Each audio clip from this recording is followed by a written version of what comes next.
즐겁게 안식할 날, 반갑고 좋은 날, 내 마음을 평케 하니 즐겁고 기쁜 날, 이 날에 천하 만민 다 보좌 앞에서 참되신 삼위일체 다 찬송 부르네. 이 날에 하늘에서 새 양식 내리네. 성회로 모이라고 종소리 울리네. 복음의 밝은 빛이 온 세상 비치며 또 영생물이 흘러 시원케 하시네.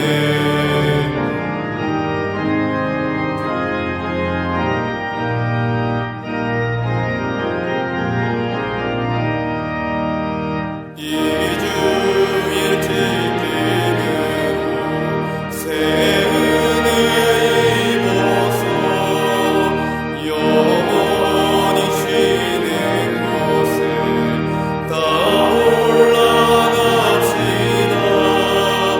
성부께 찬미하고 성자와 또 성령 참되신 삼위일체 다 찬송 부르세.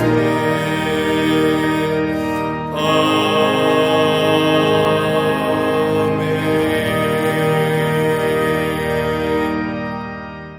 여종의 주인들은 자기 수익의 소망이 끊어진 것을 보고 바울과 실라를 붙잡아 장터로 관리들에게 끌어갔다가 상관들 앞에 데리고 가서 말하되, 이 사람들이 유대인인데 우리 성을 심히 요란하게 하여 로마 사람인 우리가 받지도 못하고 행하지도 못할 풍속을 전한다 하거늘 무리가 일제히 일어나 고발하니 상관들이 옷을 찢어 벗기고 매로 치라 하여 많이 친 후에 옥에 가두고 간수에게 명하여 든든히 지키라 하니 그가 이러한 명령을 받아 그들을 깊은 옥에 가두고 그 발을 착고에 든든히 채웠더니 한밤중에 바울과 실라가 기도하고 하나님을 찬송하며 죄수들이 듣더라.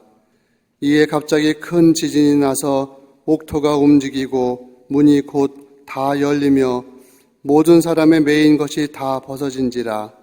간수가 자다가 깨어 옥문들이 열린 것을 보고 죄수들이 도망한 줄 생각하고 칼을 빼어 자결하려 하거늘 바울이 크게 소리질러 이르되, 내 몸을 상하지 말라. 우리가 다 여기 있노라 하니 간수가 등불을 달라고 하며 뛰어들어가 무서워 떨며 바울과 실라 앞에 엎드리고 그들을 데리고 나가 이르되, 선생들이여 내가 어떻게 하여야 구원을 받으리이까 하거늘 이르되, 주 예수를 믿으라. 그리하면 너와 내 집이 구원을 받으리라 하고 주의 말씀을 그 사람과 그 집에 있는 모든 사람에게 전하더라. 그 밤 그 시각에 간수가 그들을 데려다가 그 맞은 자리를 씻어주고 자기와 그 온 가족이 다 세례를 받은 후 그들을 데리고 자기 집에 올라가서 음식을 차려주고 그와 온 집안이 하나님을 믿음으로 크게 기뻐하니라.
할렐루야. 성가대와 오케스트라의 귀한 찬양에 감사합니다. 마스크 쓰고 찬송하기가 쉽지 않을 터인데 귀한 찬양해 주셔서 감사합니다. 오케스트라 모든 대원들에게도 감사의 말씀을 드립니다.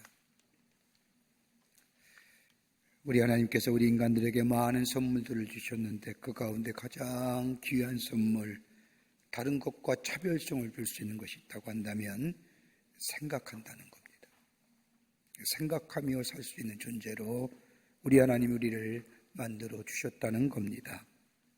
여러분, 동물들은 생각하며 사는 것 아닙니다. 동물들은 철저하게 반사적으로 삽니다. 리액션이 있죠. 매스컴에서 가만히 보면 애완동물, 특별히 반려견의 행동을 교정해주는 프로그램들이 많이 있음을 봅니다. 가만히 보면 그 동물 행동 교정사들이 꼭 반려견을 훈련시킬 때에 가지고 있는 것이 있습니다. 간식입니다. 조금만 자라면 간식 줍니다. 그러면 그 동물의 행동이 교정되어 나가는 것을 보게 됩니다. 반사로 산다는 것은 현재에 집착하며 산다는 겁니다. 철저하게 현재의 기준을 두며 산다는 겁니다. 그런데 사람은 그러하지 않습니다. 사람은 반사로 사는 것이 아니라 리스판스, 반응하며 사는 겁니다. 아무리 지금 어렵고 힘이 들더라도 지난날에 받은 은혜를 생각하며 그 은혜에 반응하며 지금의 어려움을 이겨 나갑니다. 현재라는 것이 고통스럽지만 과거에 받은 은혜를 생각하며 지금의 고통을 소화해 버립니다.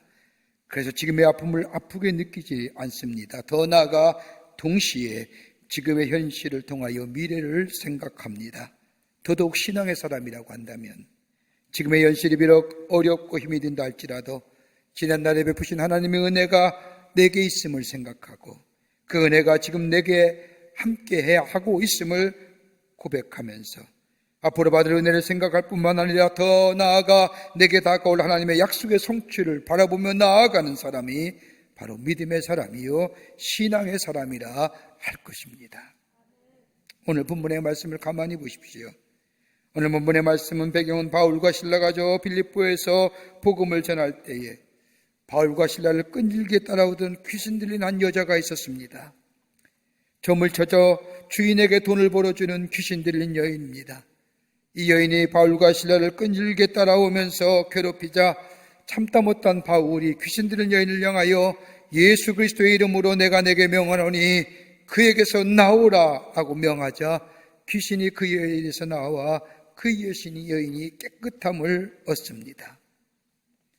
그런데 이 귀신 들린 여자를 앞세워 돈을 보던 주인이 돈줄이 끊게 되자 바울과 신라를 고발하게 되고 바울과 신라는 눈배를 많이 맞아 죽을 지경에 이르러 감옥에 갇히게 됩니다. 그런데 오늘 본문의 말씀을 보면 갇힌 몸에도 불구하고 바울은 감옥에서 찬송을 부릅니다. 아무도 원망하지 않습니다. 자신을 때린 사람이나 자신을 지키고 있는 간수 그 어느 누구에도 원망하지 않습니다. 더러는 억울하다는 이야기 할 수 있을 뻔한데 바울은 그 어떤 사람도 원망하지 아니하고 불평하지 아니하며 오히려 그 갇힌 몸에도 불구하고 하나님을 찬양하고 있음을 보게 됩니다. 요즘 우리 참 얼마나 어렵습니까? 참 이처럼 힘든 시간이 없었던 것 같습니다. 참 어렵고 힘든 시간을 보내며 마치 고난의 시련의 어두운 깊은 자리에 있을 것 같은 우리들의 삶, 우리 어떻게 이겨낼 수 있을까요? 바울이 저 깊은 감옥에서 어둠 가운데 절망과 좌절의 그 자리에서 그들이 찬송하며 기도하며 하나님 앞에 예배했던 그 삶의 모습, 바울과 신라가 그로 인하여 어둠과 그 고난과 시련을 이겨냈던 것처럼 오늘 본문의 말씀은 이 어둠의 시대를 살고 있는 우리들에게 깊은 영적인 도전과 더불어 신앙의 교훈을 해주시고 있습니다. 한 번도 가보지 못한 길을 걸어가고 있는 우리들, 한 번도 듣지 못한 생소한 용어들, 다시 한번 얘기하지만 사회적 거리두기, 저는 그 말에 부정하는 사람입니다. 예방적 거리지. 오히려 더 고독과 외로움을 느껴가는 이 시대 속에 깊은 어둠의 자리에 있는 우리들의 삶, 어떻게 하면 새로운 믿음의 역사, 하나님의 귀한 역사를 경험하며 그리스도 예수의 사랑으로 많은 사람에게 증거하는 인생으로 살아갈 수 있을까요? 오늘 본문의 말씀을 통해서 몇 가지를 함께 말씀을 나누며 은혜 받기를 원합니다. 첫째는 오늘 바울과 실라는 하나님을 깊게 묵상했다는 겁니다. 오늘 본문의 말씀을 보면 그 어두운 심연의 깊은 자리에서 하나님을 묵상했다는 겁니다. 복음을 전했다는 이유 하나 때문에 고난과 아픔의 시간을 보내고 있지만 그 고난과 아픔의 시간 가운데 머물러 있는 것이 아니라 그 고난과 어려움의 시간 가운데 하나님을 깊게 묵상했다는 겁니다. 바울의 삶을 가만히 보면 자기들의 어려움과 고난과 역경 속에 바울이 했던 일은 다름이 아니라 그 삶의 자리에서 하나님을 깊게 묵상합니다. 바울이 하나님을 깊게 묵상했다는 것은 다름이 아니라 그 하나님을 묵상하며 묵상하도록 자신의 삶의 원리를 발견할 수 있기 때문입니다. 오늘도 바울은 고난의 자리에서 다른 것 얘기한 것이 아니라 하나님을 깊게 묵상합니다. 그러면서 그가 하나님을 묵상할 때 얻어진 것이 있습니다. 다름이 아니라 나의 하나님은 합력하여 선을 이루시는 하나님을 이 바울은 믿게 됩니다. 로마서 8장 28절의 말씀을 보면 하나님을 사랑하는 자 곧 그 뜻대로 부르심을 입은 자들에게는 모든 것이 합력하여 선을 이룬다는 말씀처럼 고난과 시련 속에서도 우리 하나님은 합력하여 선을 이루시는 하나님이라는 것을 바울은 깊게 하나님을 묵상하게 될 때에 깨달아지게 된다는 겁니다. 성경 말씀을 가만히 보십시오.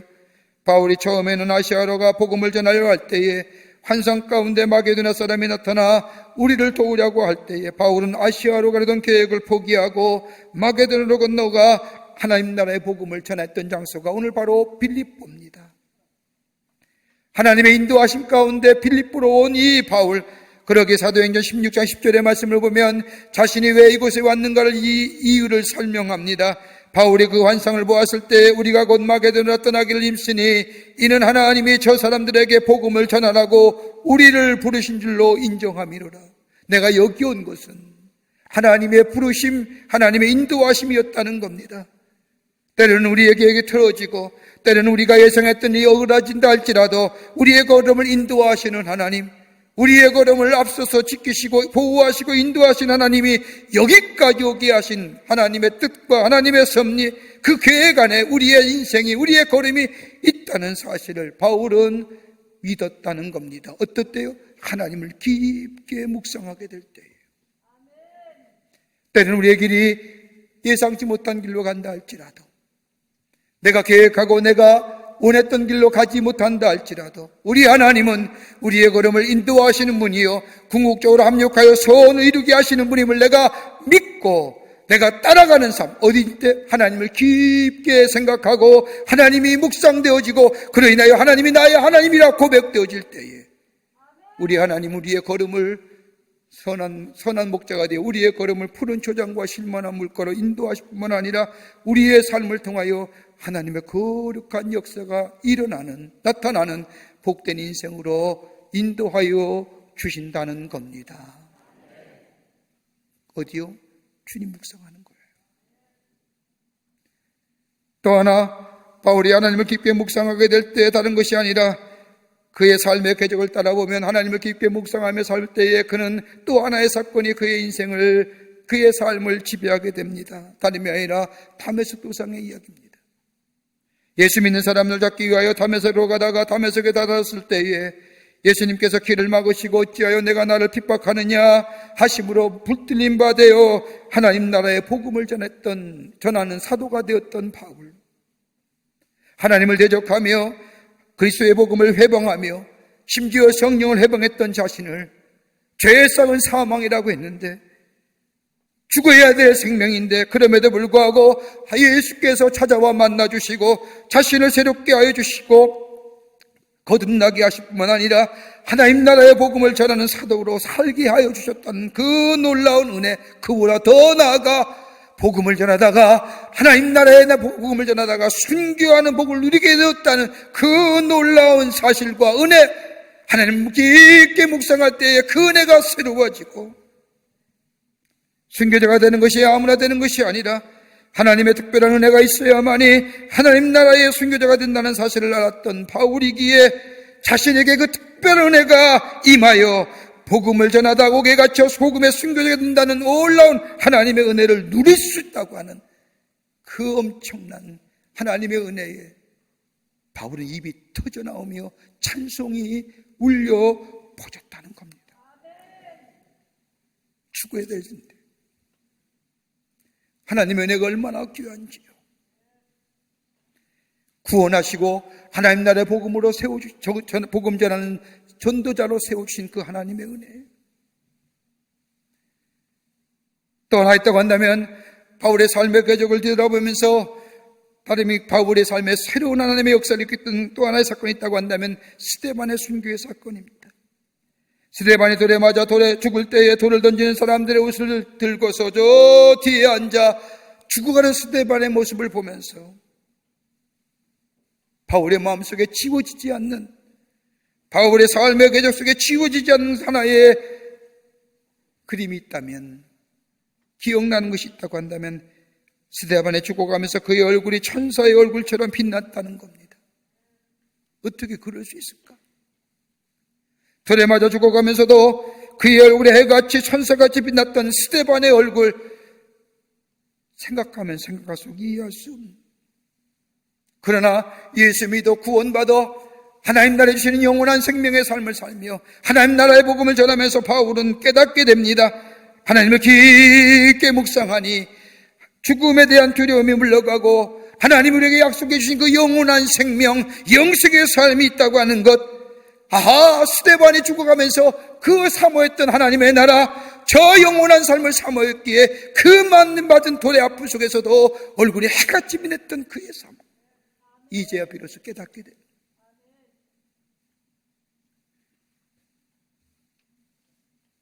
그러기에 그의 마음속에 미움이나 불평이나 슬픔이나 탄식이 아니라 하나님을 깊게 묵상했더니 내게 베푸신 하나님의 은혜가 너무너무 귀하고 나를 새롭게 세워주셔서 하나님 나라의 복음을 전하는 사명자의 삶을 살 뿐만 아니라 내게 영생을 허락해 주신 그 하나님의 놀라운 은혜와 사랑을 생각하고 생각하니 그의 입에서 오늘 본문의 말씀하면 찬송이 터져나옵니다. 여러분, 어려울 때 무엇하십니까? 힘들고 곤고할 때 어떤 자리에 계십니까? 불평과 원망의 어두운 자리에 계십니까? 아니면 그럴 때수록 하나님을 바라보며 하나님을 향하여 찬송하며 기도하는 그 예배의 자리에 계시는가요? 시편 119편의 말씀을 보면 시편 저자는 하나님을 깊게 묵상하며 얻었던 귀한 고백들을 기록합니다.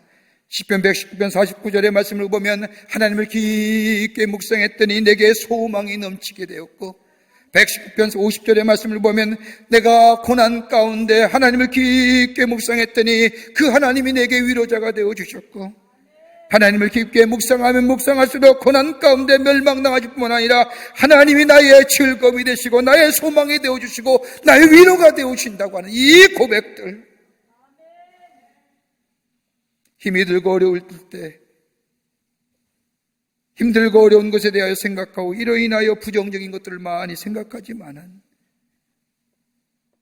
그러나 그 문제와 그 시련보다는 하나님을 깊게 묵상하며 살 때에 주께 내게 베푸신 은혜가 나를 새롭게 하고 구원의 감격이 나를 새롭게 하고 내게 영원한 생명을 주신 그 하나님의 은혜가 나를 새롭게 하는, 그래서 더 이상 어두움과 절망과 슬픔과 탄식의 자리에 있는 것이 아니라 입을 열어 하나님을 향한 구원의 감격, 나를 하나님의 사람으로 세우신 그 하나님의 놀라운 사랑에 대하여 찬송하는 자들 때에 그 자리는 더더욱 어둠의 자리가 아니라 빛의 자리요 생명의 자리가 되는 줄 믿습니다. 두 번째는 오늘 본문의 말씀을 보면 기도했다고 합니다. 저 어둠의 깊은 자리에서 탄식하고 슬퍼하며 아파하며 불평하는 것이 아니라 하나님 앞에 그 자리를 기도의 자리로 만들었다는 겁니다. 사도행전 16장 25절의 말씀을 보면 한밤중에 바울과 실라가 기도하고 라고 하는 말씀입니다. 우리가 당하는 일, 고난 속에서도 하나님의 뜻과 섭리를 알 수만 있다면 이 고난과 이 어려움 얼마든지 이겨나갈 수 있는데, 그 고난과 그 시련과 그 아픔, 하나님의 뜻이 어디 있는지 몰라서 실망하고 더 나아가 절망함을 보게 됩니다. 이 실망과 절망이 사단의 유혹에 쉽게 넘어질 뿐만 아니라 더 나아가 신앙의 길에서 떠나게 됨을 보게 됩니다. 그런데 우리 주님은 그러한 우리들의 삶을 아시기에 그럴 때마다 우리에게 부탁하신 말씀이 있습니다. 기도하라는 겁니다. 쉬지 말고 기도하라. 너가 내 안에 구하고 내가 너 안에 구하면 누구든지 내 이름으로 구하는 자마다 내가 그대로 응답하신다고 하는 말씀처럼 기도하라. 어떤 상황과 여건이 있다 할지라도 기도하기를 쉬지 말라고 말씀하십니다. 여러분, 가장 곤고하고 어려운 시간에 기도할 수 있다고 하는 것은 다름이 아니라 하나님의 말씀에 순종하는 삶입니다. 기도하라. 바울과 실라는 그 어두운 자리가, 절망과 좌절의 슬픔의 자리가 더 이상 머물러 있는 것이 아니라 그 자리를 바꾸어서 하나님 앞에 기도하는 기도의 자리로 만들었다. 어느 연구가이며 인간의식 연구가로 유명한 오웬 바필드란 교수가 쓴 책 가운데 Saving the Appearance라고 하는 그 책을 보면 인간의 지식을 세 가지로 나누어 설명합니다. 하나는 뭐냐? 형상화하는 지식의 단계입니다. 드러나는 현상을 사물로 받고 이해하는 단계, 일반적인 지식의 단계입니다. 단순한 이해지요. 크면 크다, 작으면 작다, 까매면 깜다, 하야면 핫다. 단순한 이해, 이 형상화 만드는 인간의 인식 가운데 가장 기본적인 인식입니다. 두 번째 단계가 있다고 한다면 다름이 아니라 과학과 논리와 이성적으로 합리적으로 이해하는 단계, 진리가 시작되는 단계, 관찰로서의 외적인 표상에 대하여 사고하고 과학적으로 분석하며 논리적으로 이해할 때에 이것이 바로 진리의 시작이라고 얘기합니다. 이 교수에 의하면 저자는 뭐라고, 이 오웬 바필드 교수는 이때를, 이 생각을 알파 띵킹이라고 얘기합니다. 지식의 시작. 세 번째 단계는 생각에 대한 생각으로서의 성찰적 사고. 이 오웬 바필드 교수는 이 생각을 베타 띵킹이라고 얘기합니다. 자신이 자아의식을 가지게 되면서 보이지 않는 세계를 생각할 수 있는 거예요.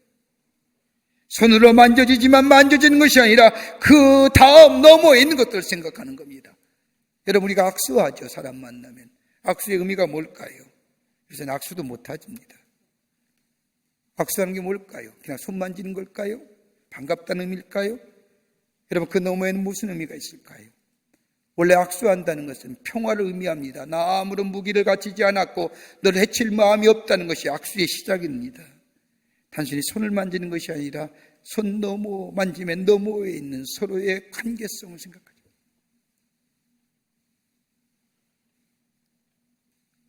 손으로 만져지는 것만으로 끝나는 것이 아니라 그 너머에 있는 것을 생각하며 성찰할 수 있는 지식. 여러분, 기도한다는 게 뭘까요?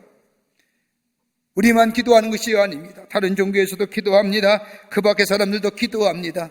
지금에 일어난 사태를 향하여 나름대로 바람의 소원들이 있습니다. 그래서 입을 열어 읊조리기도 하고 기도란 것을 합니다. 그런데 우리 그리스도인이라는 기도가 무엇입니까? 차별성이 뭘까요? 단순히 우리의 삶의 환경과 여건 속에 일어난 일 가지고 입을 열어 읊조리는 것이 우리의 기도일까요? 아닐 겁니다. 우리는 입을 열어 기도하지만 그 기도의 너머에 있는 분명한 확신이 있지요. 하나님 우리의 기도를 응답해 주시고 우리 하나님 우리의 기도를 들으실 뿐만 아니라 우리 기도를 통하여 하나님의 선하신 역사를 우리 가운데 이루어 주신다고 하는 이 기도 너머에 있는 믿음의 확신들, 이걸 갈게요. 베타 띵킹의 기도. 이 확신이 없으면 기도 못합니다. 바울이 저 깊은 어둠 가운데 저 실망과 좌절의 자리를 기도의 자리로만 바꾸어 하나님 앞에 기도했다는 것은 하나님 우리의 기도를 들으실 뿐만 아니라 이 고난과 어려움 가운데서 능히 이기기 쉽게 할 뿐만 아니라 하나님 우리에게 힘과 능력을 주심으로 하나님이 능히 비록 이 자리가 고난과 시련과 아픔의 자리를 할지라도 능히 감당케 하실 것이라고 하는 그 믿음 가지고 하나님 앞에 기도했다는 겁니다.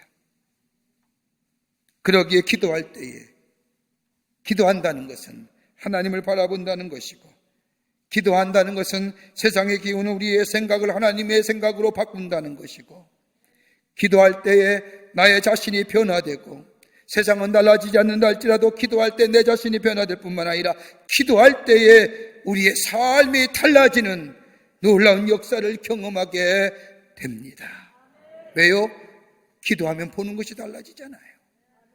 절망과 좌절로 인하여 부정적인 것이 긍정적으로 소망과 기쁨으로 변화될 뿐만 아니라 보는 것이 달라지니 생각이 달라지고, 생각이 달라지니 마음이 달라지고, 마음이 달라지니 우리의 삶의 태도가 달라지고, 삶의 태도가 달라지니 우리의 미래가 달라지는 것입니다.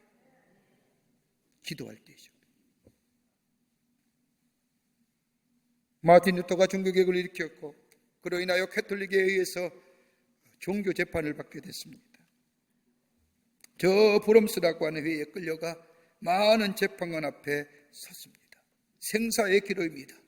저들의 말 한마디에 루터의 삶과 죽음이 나누어집니다. 그때 루터는 재판관을 보지 않습니다.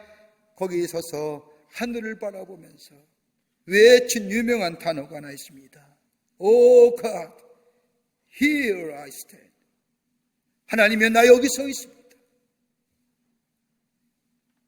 죽음의 자리에 섰을 때라도 하늘을 향하여, 하나님을 향하여, 하나님, 내가 여기 서 있습니다. 하나님을 바라보는 심령. 수많은 역사의 기로에서 하나님의 위대한 역사를 일으켰던 수많은 신앙인들을 가만히 보면 그들은 다 동일하게 절망과 좌절의 자리에서 그 환경과 여건을 바라본 것이 아니라 그 절망과 좌절과 슬픔의 자리를 기도의 자리로 바뀌었다. 요한웨슬리 목사님도 하나님을 바라보기에 저 타락한 영국 사회를 구원했을 뿐만 아니라 새로운 감리교회 운동을 일으켰던 것을 보게 됩니다. 뭘 바라봐야 합니까? 어딜 바라봐야 됩니까? 시편 50편 15절의 말씀을 보면 환난 날에 나를 부르라, 내가 너를 건지리라, 내가 너를 영화롭게 하리라고 약속하신 말씀을 기억하면서 우리의 자리가 더 이상 절망과 좌절과 슬픔과 고통의 자리가 아니라 그 자리에서 기도의 자리로 바꾸어질 때에 우리 안에 새로운 하나님의 역사를 경험하는, 오늘 바울과 실라의 옥문이 열려지는 것처럼 우리 안에 새로운 하나님의 창조의 역사가 나타나게 될 줄 믿습니다. 끝으로 하나님을 찬양했다는 겁니다. 하나님을 찬양했습니다. 바울과 시라는 고통과 시련과 어둠의 그 음습한 자리에서 다른 것 하는 것이 아니라 하나님을 찬양했습니다. 오늘 사도행전 16장 25절의 말씀을 보면 한밤중에 바울과 실라가 기도하고 하나님을 찬양하며 죄수들이 듣더라. 본문에 하나님을 찬송하라는 말은 헬라 원문을 보면 미완료 가고 시제형입니다. 여러분, 헬라어에서의 미완료 가고 시제라는 것은 다름이 아니라 하나님이 하나님 되심을 옥문이 열릴 때까지 지속적으로 그 감옥 속에서 하나님을 찬양했다는 거예요. 지속적으로. 여러분, 바울과 실라가 찬송했던 이유가 어디 있을까요? 바울과 실라가 불렀던 찬송은 아마도 이스라엘 백성이 출애굽하여 홍해를 건넌 다음에 하나님을 찬양했던 찬양의 내용과 같을 겁니다. 하나님의 구원의 놀라운 역사들, 자신들 하나님의 백성으로 삼으신 놀라운 은혜들, 더 나아가 도무지 건너지 못할 것 같았던 홍해를 건너게 하시며 하나님의 놀라운 구원의 역사를 경험했던 저 이스라엘 백성이 그 하나님을 향하여 찬송했던 것 같이 바울과 실라, 하나님께서 자신들을 통하여 이루어 가실 크고 놀라운 일들을 당하여 기대하는 마음으로 입을 열어 찬송했다는 겁니다. 하나님이 나를께서 나를 통하여 이루실 일들을 기대하면서 그 일이 이루어질 때까지 주님을 향하여 찬송이 터져 나왔다는 겁니다. 북한에 오랫동안 갇혀 있었던 케네스 베 선교사님이 쓴 책 가운데 잊지 않았다라고 하는 책을 보면 북한에서의 735일 동안 갇혀있던 일들을 상세하게 고백 형식으로 쓴 책입니다. 그 책을 보면 그 책 가운데 이런 이야기가 나옵니다. 북한의 감옥에 있을 때 날마다 꿈을 꾸는데 꿈 꿀 때마다 미국의 네이버실이 자신에게 와서 자신을 구출하는 꿈을 꾸었다는 겁니다. 얼마나 그 생활이 힘들었으면. 그러면서 꿈에서 깰 때 때마다 자신의 마음에 한없는 좌절과 절망이 찾아왔다는 겁니다. 왜 내가 이 감옥에 있어야 되는지, 내가 왜 이 감옥에 갇혀야 있어야 되는지. 그렇게 하면서 무려 몸무게가 27kg이나 빠지면서 사경을 헤매는 가운데 어느 날 하나님의 자신의 기도에 아무런 응답이 없는지 의문을 가지고 있던 그때에 그날도 습관처럼 하나님 앞에 엎드려 기도했습니다. 그런데 그 기도에 하나님의 자신에게 이렇게 질문해 오더라는 겁니다. 야, 너는 누구냐? 그 하나님의 질문에 이 케네스 배 선교사가 저요, 선교사입니다. 이렇게 대답하는 순간에 자신의 머리를 꽝 하고 치는 것이 있었다는 겁니다. 그렇지, 내가 선교사지. 하나님이 보내셨지. 하나님이 나라는 존재를 세우셔서 이 북한이라는 선교지에 보내셨지라고 하는 것이 깨달아지더라는 겁니다. 자신을 북한의 선교사로 하나님께서 보내셨다는 것이 깨달아진 순간 마음에 자리 잡고 있던 불평과 원망, 고통과 탄식, 난 선교사이지, 하나님이 나를 보내셨지,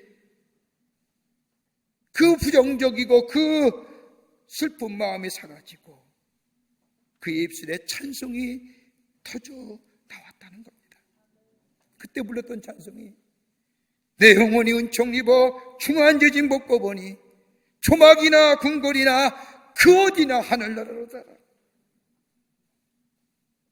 그리고 그는 그곳에서 저 북한 땅을 선교지로 삼고 사람을 만나며 살아가는데 그의 입술에서 하나님을 찬양하는 찬양의 소리가 터져 나온 지 얼마 안 돼요.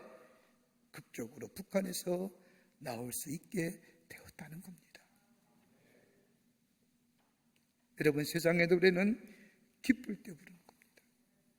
그러나 우리가 부르는 찬송은 찬송할 수 없을 때에, 노래할 수 없을 때에 우리의 찬송이 우리 입에서 터져나올 때 이 찬송은 우리의 마음을 바꾸고 우리의 심령을 바꾸며 더 나아가 고통과 슬픔 가운데 속에서도 손을 들고 하나님을 향하여 기도할 수 있게 하는 거예요.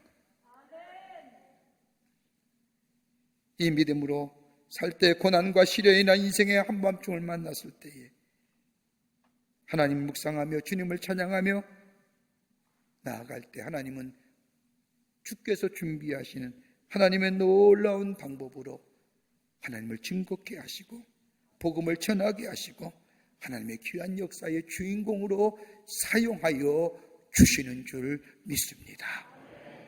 그 다음에 기사 보세요. 옥문이 열렸지요. 주님을 깊게 묵상하며 기도하며 찬양할 때 옥문이 열려졌습니다. 그런 다음에 가만히 보면 이 간수가 옥문이 열려지고 죄수가 다 도망간 줄 알고 한밤중에 불을 가져다가 등불을 가져다가 이 바울과 실라가 가졌던 감옥을 비추게 됩니다. 불을 비추게 될 때에 죄수가 그대로 있는 것을 보고 그때 간수가 내가 어떻게 해야 구원을 얻을 수 있습니까? 내가 어떻게 해야 이 상황을 수습할 수 있습니까? 이 상황 속에서 내가 어떻게 해야 살아남을 수 있습니까? 라고 이야기할 때 바울이 유명한 말씀, 주 예수를 믿으라 그리하면 너와 내 집이 구원을 얻으리라. 예수 믿게 될 때에 구원의 역사가 일어납니다. 그것으로 끝납니까?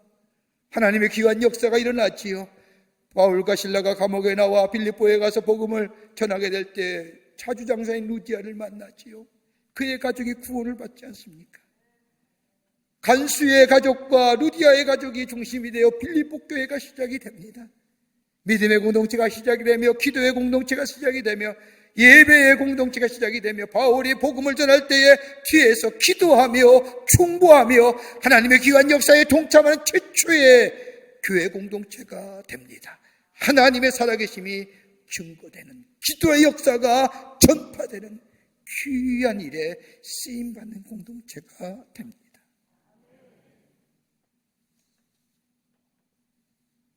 우리가 살고 있는 이 세상 그 어떤 말로 말하여도 밝진 않습니다.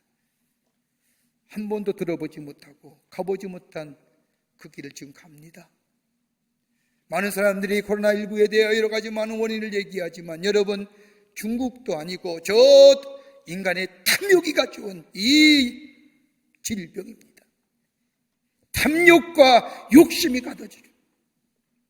한번 생각해 보십시오. 그 동물 왜 먹습니까? 그 동물 왜 먹어야 됩니까? 건강하기 위해서요. 강건하기 위해서요. 지금보다 어떻게 더 건강하라는 겁니까? 왜 자연의 질서를 파괴하는 겁니까? 인간이 가진 탐욕과 욕심이 오늘 코로나19를 만든 거예요. 그러기 회개하는 거예요. 우리의 욕심과 우리의 탐욕이, 인간이 가졌던 이 욕망이 우리의 어둠, 우리의 절망, 우리의 좌절, 어둠의 깊은 자리, 우리가 다해야 할 것은 다름이 아니라 하나님을 깊이 묵상하는 겁니다. 하나님의 은혜가 새로워집니다. 하나님을 깊이 기도하는 겁니다.